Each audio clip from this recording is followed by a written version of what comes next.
கொடுத்ததுக்காக தேவன் சோத்திரம் அப்படி சொல்ல என்ன அக்னாலஜ்மெண்ட் சொல்லி பார்த்தீங்கன்னா, அதே 1 சாமுவேல் 2 1 வசனத்தை வாசித்து பாருங்க. என்ன அக்னாலஜ்மெண்ட், நம்ம தேவன் அதுக்காக என்ன அக்னாலஜ் பெற்றுக்கொண்டோம் என்று வாசிக்கலாம்.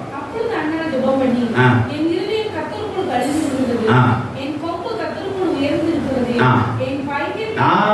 கொம்பு கர்த்தருக்குள் உயர்ந்திருக்கிறது. God make me to topmost. Hallelujah. Topmost rank ஸ்கூல்ல கொண்டிருக்கிறார். Topmost விஷயத்துல என்னை வைத்திருக்கிறார். என் கொம்பு உயர்ந்திருக்கிறது. வாசிக்கலாம். என் பையனின் மேல் என் வாய் திறந்திருக்கிறது. திறந்திருக்கிறது.